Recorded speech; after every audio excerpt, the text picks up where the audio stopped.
প্রিয় দর্শক বন্ধুরা, আমি বিশ্বনাথ, জিকে উইথ বিশ্বনাথে তোমরা যারা এবছর একাদশ শ্রেণীতে পরীক্ষা দিতে চলেছো এবং যাদের বিষয় বাংলা, সবারই বাংলা রয়েছে, সমস্ত বাংলা পরীক্ষা যারা দিতে চলেছো সমস্ত স্টুডেন্টদের জন্যই বাংলা বিষয়ের বেশ কিছু গুরুত্বপূর্ণ প্রশ্নোত্তর আমি ইতিমধ্যেই আলোচনা করেছি। আজকে একটা গুরুত্বপূর্ণ প্রশ্ন আলোচনা করতে চলেছি, বাংলা সাহিত্যে চৈতন্যদেবের প্রভাব। এই প্রশ্নটা তোমরা কিভাবে উত্তর করতে পারবে তোমরা জানো, আমি একটু অন্য ধরনের উত্তর তোমাদেরকে লেখানোর চেষ্টা করে থাকি এবং যাতে তোমাদের নম্বরটা ভালো আসে। প্রথাগত ওই সহায়িকা বইয়ের বিধিবদ্ধ ধারণার বাইরে গিয়েও যে উত্তর লেখা যায় সেটার ডেমনস্ট্রেশন দেখানোর জন্যই দু একটা নিজের হাতে, জানি না কতটা কি ঠিক হয়, তবে চেষ্টা করি তোমাদেরকে ভালো কিছু শেখানোর। তো সেই জন্যই আজকে এই প্রশ্নটা নিয়ে আজকে আলোচনা করব। তবে আলোচনায় শুরু করার আগে তোমাদের জানাবো, যারা তোমরা নতুন তারা অবশ্যই চ্যানেলটাকে সাবস্ক্রাইব করে নোটিফিকেশন বেলটা অন করে রাখবে, কারণ যখনই এই ধরনের ভিডিও চ্যানেলে আসবে, শুধুমাত্র বাংলা নয়, তোমাদের একাদশ শ্রেণীর বাংলার সঙ্গে সঙ্গে ইংরাজি আছে, ইতিহাস আছে, শিক্ষা বিজ্ঞান আছে, সংস্কৃত আছে, এই সমস্ত বিষয়ের উপরই কিন্তু কম বেশি ভিডিও দেওয়া হয়ে থাকে। বিভিন্ন সাজেশনও কিন্তু অলরেডি আপলোড করা হয়েছে, গুরুত্বপূর্ণ প্রশ্নোত্তরগুলো কিছু কিছু দেওয়া হচ্ছে। যারা অনলাইন ক্লাস নিতে চাইছো আমাদের কোচিং সেন্টার থেকে, অবশ্যই ডেসক্রিপশনে হোয়াটসঅ্যাপ নম্বর দেওয়া আছে, সেখানে যোগাযোগ করবে। বা যারা নোটস সংগ্রহ করতে চাইছো এই ধরনের নোটস, তারাও অবশ্যই ডেসক্রিপশনে হোয়াটসঅ্যাপ নম্বরে গিয়ে যোগাযোগ করে নেবে। তো যাই হোক, প্রথমে আমরা দেখব ভূমিকা। মধ্যযুগের বাংলা সমাজ, সাহিত্য এবং সংস্কৃতিতে যে মহাপুরুষের অবদান সব থেকে বেশি তিনি হলেন চৈতন্যদেব, শ্রী চৈতন্যদেব। তাকে কেন্দ্র করেই বাংলা সাহিত্যে মধ্যযুগের যুগ বিভাজন করা হয়ে থাকে। কিরকম? যথা প্রাক চৈতন্য যুগ, পরেরটা চৈতন্য সমসাময়িক যুগ, পরেরটা চৈতন্যোত্তর যুগ। প্রাক চৈতন্য মানে চৈতন্যদেবের আবির্ভাবের পূর্ববর্তী সময়কাল, চৈতন্য সমসাময়িক মানে চৈতন্যদেব যখন আবির্ভূত হয়েছিলেন সেই সময়কাল, এবং পরবর্তীতে চৈতন্যোত্তর অর্থাৎ চৈতন্যদেবের আবির্ভাব, তার তিরোধানের পর ভবলীলা তিনি সমাপ্ত করেছেন, তারপরে যে যুগ সেটা হচ্ছে চৈতন্যোত্তর যুগ। এই তিনটে ভাগে কিন্তু ভাগ করা হয় বাংলা সাহিত্যকে। নিজে সাহিত্যিক না হয়েও কোনো একটি ভাষার সাহিত্যের উপর এতখানি প্রভাব বিস্তার করাটা সত্যি বিরল ঘটনা। তাই জন্যই চৈতন্যদেবকে নিয়ে আমাদের জানা প্রয়োজন। বাংলা সাহিত্যে চৈতন্য প্রভাব, পরের সাব পয়েন্ট। চৈতন্য সংস্কৃতি মধ্যযুগীয় বাংলা সাহিত্যের ভাব ও রূপের বিশেষ পরিবর্তন সাধন করেছিল। এই পরিবর্তনে দুটি প্রধান দিক বর্তমান বা বিদ্যমান, একটা হচ্ছে প্রত্যক্ষ, অন্যটা পরোক্ষ। তোমরা জানো প্রত্যক্ষ মানে কি, যেটা সরাসরি আমরা বুঝতে পারি সেই প্রভাব, আর পরোক্ষ প্রভাব মানে সেটা যেটা ইনডাইরেক্টলি আমরা বুঝতে পারি। তা প্রত্যক্ষ প্রভাবের আবার দুটি উপধারা বিদ্যমান, দুটো উপবিভাগ রয়েছে, কি দুটো শাখা রয়েছে, বৈষ্ণব পদাবলীর গৌরচন্দ্রিকা ও গৌর পদাবলী ধারা এবং চৈতন্য জীবনী সাহিত্য। অন্যদিকে চৈতন্য সংস্কৃতির পরোক্ষ প্রভাব দেখা যায় চণ্ডীমঙ্গল, মনসামঙ্গল ও ধর্মমঙ্গল ধারার মঙ্গল কাব্য, রামায়ণ, মহাভারত ও ভাগবত অনুবাদ সাহিত্য, শাক্ত পদাবলী ও লোকসাহিত্যে। তাহলে এই দুটো ভাগ তোমরা নিশ্চয়ই বুঝতে পেরেছো, খাতায় নোট ডাউন করে নেবে। এবার চলে আসবো প্রত্যক্ষ প্রভাবে। বৈষ্ণব পদাবলী সাব পয়েন্ট। চৈতন্য আবির্ভাবে যে ভাব বিপ্লব এসেছিল তার গভীর ছাপ পড়েছিল বৈষ্ণব পদাবলী সাহিত্যে। দেখো, চৈতন্য আবির্ভাবে যে ভাব বিপ্লব, ভাব বিপ্লব কেন? বিপ্লব তো তোমরা জানো, যখন কোনো কিছুকে পরিবর্তন করার জন্য একটা মানে সমষ্টির একটা আন্দোলন, সেটাকে আমরা ইতিহাসে বিপ্লব বলে জানি। এখানে বলছে ভাব বিপ্লব। দেখো, এই যে গৌরাঙ্গ দেব বা চৈতন্য দেব, তিনি কিন্তু রাধা এবং কৃষ্ণের মিলিত বিগ্রহ। একই দেহে রাধা কৃষ্ণ মিলিত হয়ে এই অবতার রূপে কিন্তু তিনি নদিয়ার নবদ্বীপে জন্মগ্রহণ করেছিলেন। তার ভাবটা কিন্তু ছিল রাধা ভাব, বাইরের অঙ্গটা কিন্তু রাধা ভাব ছিল, ভেতরে কৃষ্ণ বাহিরে রাধা। তো সেই চৈতন্য আবির্ভাবে যে ভাব বিপ্লব এসেছিল, যে ভাব এসেছিল, সেই ভাব বিপ্লব একটা গভীর ছাপ রেখে যায় বৈষ্ণব পদাবলী সাহিত্যে।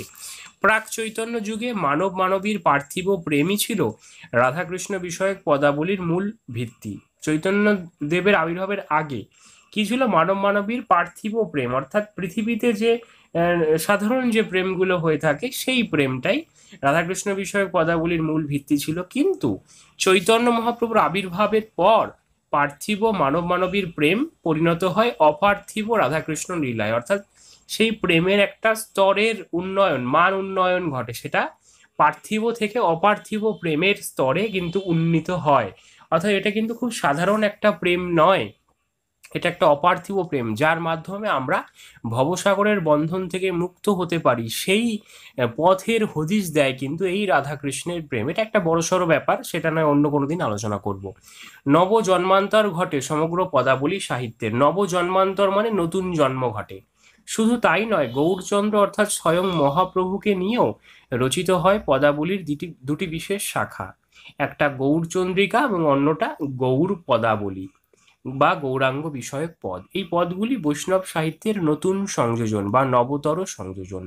তাই এক কথায় চৈতন্য প্রভাবে পদাবলী সাহিত্যে এক ব্যাপকতর ও সূক্ষ্মতর পরিবর্তন দেখা যায়। মানে দুদিকেই পরিবর্তন হয়েছিল, অর্থাৎ সমূহ মানে পুরো হোল পদাবলী ব্যাপারটাকেই কিন্তু, কনসেপ্টটাই কিন্তু বদলে গেল। প্রথমে যেটা পার্থিব প্রেম নিয়ে আলোচনা হতো, সেটার মধ্যে একটা অপার্থিব কনসেপ্ট কিন্তু চলে এলো।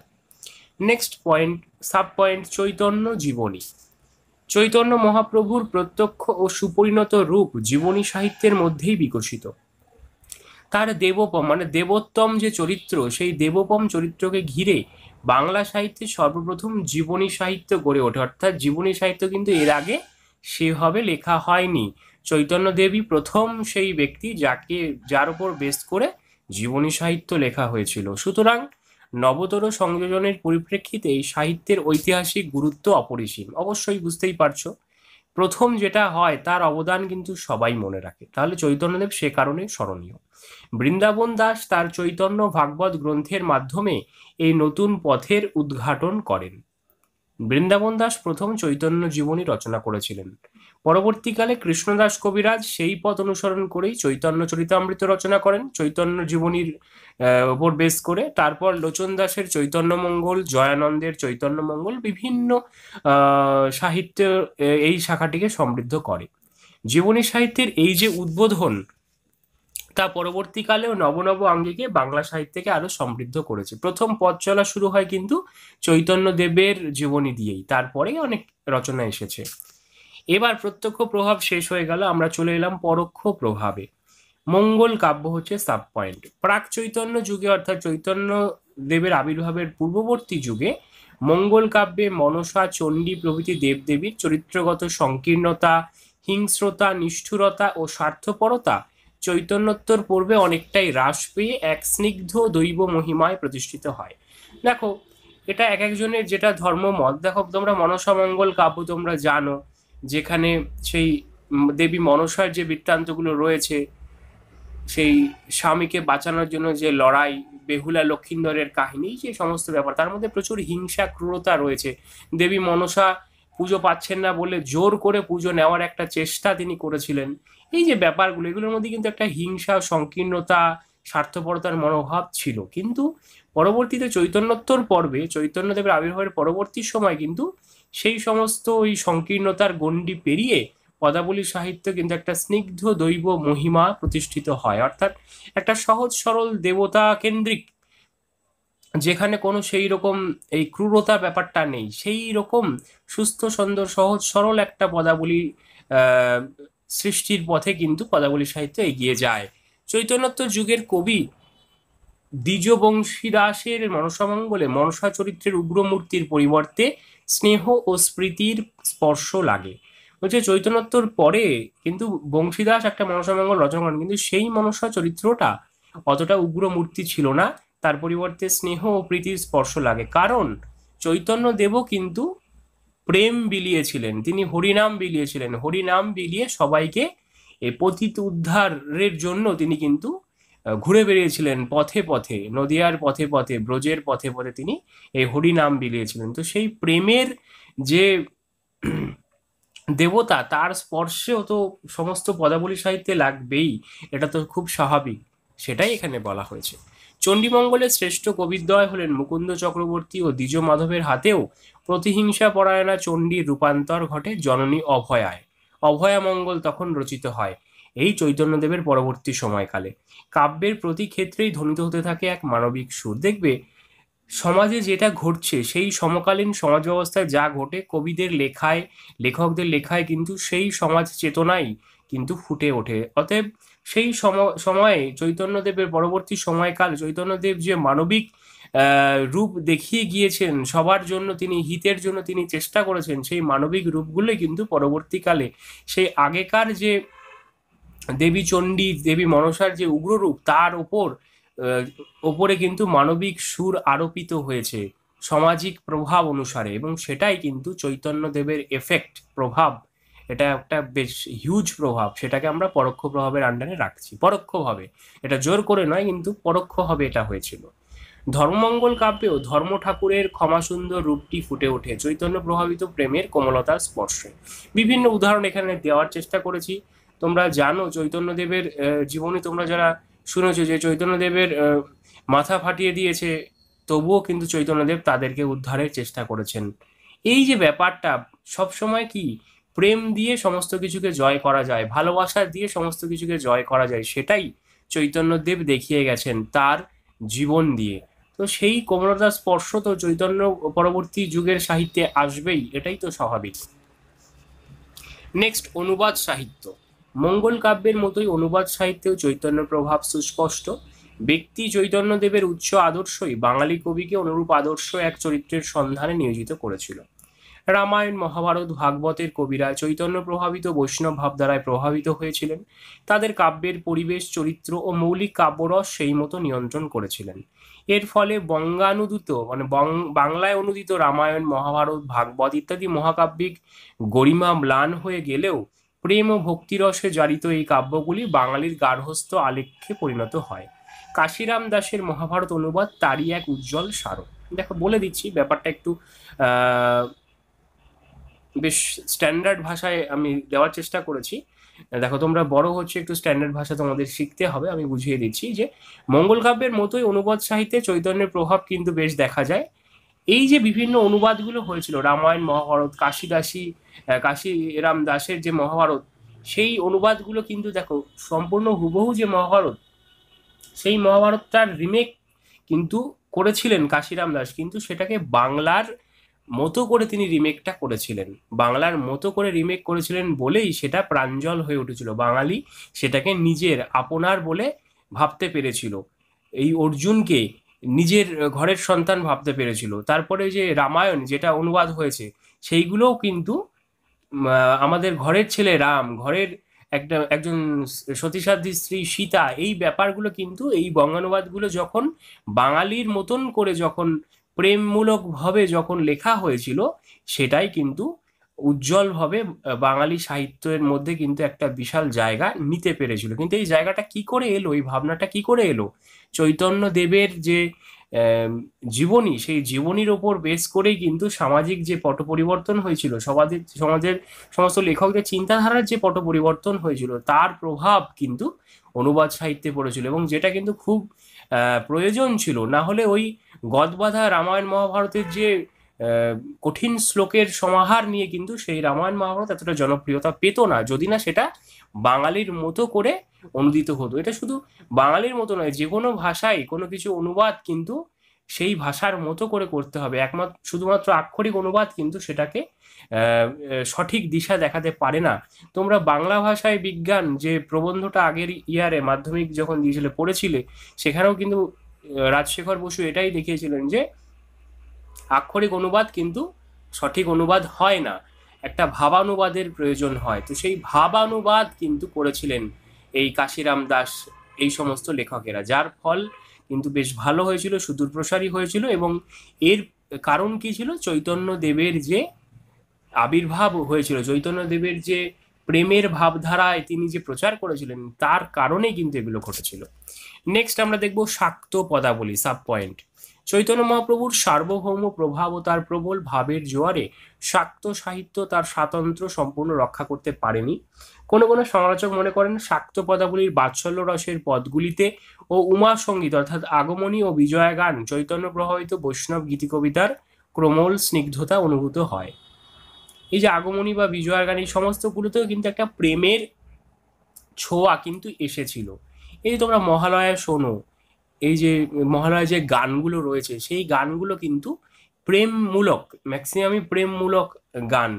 যে বাজলো তোমার আলোর বেনু, এই ধরনের যে গানগুলো তোমরা মহালয়া বীরেন্দ্রকৃষ্ণ ভদ্রের যে মহালয় সেটা যদি শোনো, এখনকার মহালয়ার কথা তো ছেড়েই দাও, যাই হোক সবই ভালো সময়ের সঙ্গে সঙ্গে, তবে সেই যে মহালয়া যেখানে অনেকগুলো গান রয়েছে, তব অচিন্ত রূপ ও মহিমা, এই যে সমস্ত গানগুলো, সেই গানগুলো একটু শুনে দেখবে। সেই গানগুলোর মধ্যে যে একটা প্রভাব, একটা কোমলতা, একটা প্রেমের ভাব, স্নিগ্ধতা এসেছে, সেটা কিন্তু এই চৈতন্যদেবের প্রভাবে কিন্তু হয়েছিল। শাক্ত পদাবলী বলতে কি, শাক্ত মতে বিভিন্ন কালী ঠাকুর, দুর্গা ঠাকুর, এই সমস্ত ব্যাপারগুলোর মধ্যেও কিন্তু একটা কোমলতার ছোঁয়া এসেছিল। পরের পয়েন্ট, সাব পয়েন্ট, লোক সাহিত্য। বাংলার সুদূর গ্রামাঞ্চলের লোকসঙ্গীতেও চৈতন্য মহাপ্রভুর ভাববিহ্বল দেবোপম জীবনের প্রভাব সুস্পষ্ট দেখা যায়। লোকসাহিত্যেও ময়মনসিংহের গীতিকার বিষয়বস্তুতে চৈতন্যদেবের সমন্বয়বাদ ফুটে উঠেছে। ময়মনসিংহ বাংলাদেশে অবস্থিত বর্তমানে। শুধু তাই নয়, বাউলের গানে যে মনের মানুষের সন্ধান রয়েছে তার মূলেও চৈতন্য মহাপ্রভুর প্রভাব অস্বীকার করা যায় না। লালনের যে গীতিগুলো, মনের মানুষ পেলাম না রে, যে আমায় দেখা দিল না, এরকম প্রচুর গান আছে। এই গানগুলো কিন্তু সেই ভাবধারায় ভাবিত, চৈতন্য দেবের ভাবধারায় ভাবিত। তো সেই ব্যাপারটা কিন্তু আমরা অবশ্যই আমাদের স্বীকার করতে হয়। পরের পয়েন্ট, মানবতাবাদের কাণ্ডারি। চৈতন্য মহাপ্রভুর অলৌকিক পরশপাথরের স্পর্শে, পরশপাথর যার ছোঁয়ায় সমস্ত কিছু কিন্তু পরিবর্তিত হয়ে যায়, সেই পরশপাথরের স্পর্শে বাংলা সাহিত্যে নবনবভাবে সমৃদ্ধ হয়েছে, অনেক অনেকভাবে।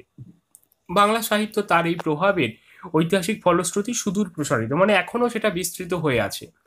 প্রাক চৈতন্য যুগের সাহিত্যে যে স্থূলতা, কদর্যতা, গ্রাম্যতা ছিল, তা চৈতন্য প্রভাবে রুচিসম্মত ও শ্লীল হয়েছে, অশ্লীল থেকে শ্লীলে পরিণত হয়েছে, খারাপ থেকে, অসুন্দর থেকে সুন্দরে পরিণত হয়েছে। প্রাক চৈতন্য পর্বে দেবতার মহিমা কীর্তনে ছিল সাহিত্যের উদ্দেশ্য ও পরিধি। আগেকার দিনে কি হতো, ওই দেবতাদের মহিমা কীর্তন, এই দেবতা অমুক, ওই দেবতা তমুক, তার এই আছে, সে এই সব কাজ করেছে, এইটুকুই। কিন্তু চৈতন্য প্রভাবে তা দেবতাকে প্রিয় করি, প্রিয়রে দেবতা হয়েছে। দেবতার প্রিয় করার জন্যে ব্যাপারটাকে লেখা হয়েছে, শুধুমাত্র জোর করে উনি দেবতা, ওনাকে পুজো করতে হবে, এই যে ফ্যাক্টরটা ছিল সেটার পট পরিবর্তন হয়েছে। তিনি কেন দেবতা, তার কি কি গুণ, সেইগুলো দিয়ে মানুষকে তার প্রতি আকৃষ্ট করার একটা চেষ্টা কিন্তু চৈতন্যোত্তর যুগে কবিরা দেখিয়েছিলেন। আপনি আচরিত ধর্ম জীবেরে শেখায়, এটা মহাপ্রভুর একটা কোটেশন তোমরা বলতে পারো। নিজে নিজে সবসময় করেছেন, তারপর লোককে সেটা করতে বলেছেন। জগাই মাধাই তার মাথায় আঘাত করেছে, কিন্তু তবুও তিনি কিন্তু প্রতিবাদ করেনি, তিনি প্রেম বিলিয়েছেন মহাপ্রভু। এই যে ব্যাপারগুলো নিজে করে তারপর লোককে বলতে হয়, যেটা তুমি পারো না সেটা তুমি যদি কাউকে বলো তাহলে তোমার কথা কে শুনবে। তো সেই ব্যাপারগুলো, এই ব্যাপারগুলোর কারণেই কিন্তু পরবর্তীতে মানবতাবাদের যে একটা প্রভাব এসেছিল চৈতন্য পরবর্তী সাহিত্যে, দেবতাদের গুণকীর্তনের বদলে, দেবতাদের শুধুমাত্র দেবত্ব প্রচার নয়, দেবতাদের গুণকীর্তনের মাধ্যমে দেবতারা কেন দেবতা, তাদের ভালো লাগার বিষয়গুলো তুলে ধরে তাদের প্রতি একটা ভক্তি মনোভাব সৃষ্টি করার চেষ্টা কিন্তু হয়েছিল এই যুগে। তো চৈতন্য প্রভাবে ভক্তিরস বাংলা সাহিত্যকে আপ্লুত করেছে। ভক্তিরস একদম প্রচুরভাবে সেই সময় ছড়িয়ে পড়েছিল বিভিন্ন সাহিত্যে আঙ্গিকে।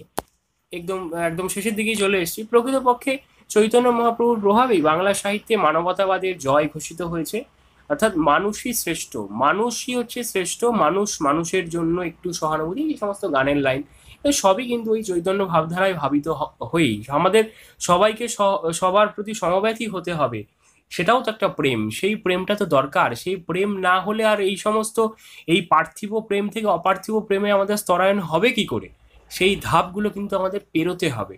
সে চৈতন্যদেব সেটাই দেখিয়েছেন, সবাইকে নিয়ে তিনি কিন্তু এই যে আমরা অনেক ব্যঙ্গ করে থেকে বুঝি না মানেগুলো, যে হরে কৃষ্ণ খোলকর্তাল নিয়ে তিনি বেরিয়ে পড়তেন নগরে নগরে, নগর সংকীর্তন কেন? এই নগর সংকীর্তনের ফল হচ্ছে সবাইকে একত্রিত করা। তোমরা দ্য পাসিং অ্যাওয়ে অফ বাপু, ইংরেজিতে যে ক্লাস 10-এ যে গল্পটা তোমরা পড়েছিলে, সেখানেও কিন্তু সেই হাঁটার কথা আমরা পাই, যেখানে সবাইকে একত্রিত করতে চেয়েছিলেন গান্ধীজি। কিন্তু গান্ধীজির অনেক আগে চৈতন্যদেব কিন্তু এই ব্যাপারটা করে গিয়েছেন। তো সেই ব্যাপারটা আমাদের মাথায় রাখতে হবে। আমরা তো নিজেদের ঘরের জিনিসকে তো আমরা দেখি না, আমরা দূরের জিনিসকে আমরা ভালোবাসি, যাই হোক সেটা আমাদেরই দোষ। চৈতন্য প্রভাবিত আধ্যাত্মভাব ও জীবনাবেগ সৃষ্টির জন্যই বৈষ্ণব কবিদের হাতে বাংলা ভাষা সূক্ষ্ম অনুভূতি ও বিচিত্রভাবে প্রকাশের যোগ্য হয়ে ওঠে। একদম শেষে চলে এসেছি উপসংহার। শ্রী চৈতন্যদেব যে ভক্তিপ্রেমের বাণী প্রচার করেছিলেন তা পরবর্তী 200 বছরের বাংলা সাহিত্যকে বিপুলভাবে প্রভাবিত করেছিল, তা অনস্বীকার্য বা বলাই বাহুল্য। এইভাবে তোমরা যদি লিখে আসো, লেখাটা আমি একটু বড় করেই লিখিয়েছি, আমরা জানি যে তুমি বা তোমরা যখন লিখবে তখন কিছুটা তোমাদের বাদ চলে যায় লিখতে লিখতে। যদি এটা লিখে আসতে পারো, আমার মতে এখানে তো নাম্বার কাটার কোনো জায়গাই নেই।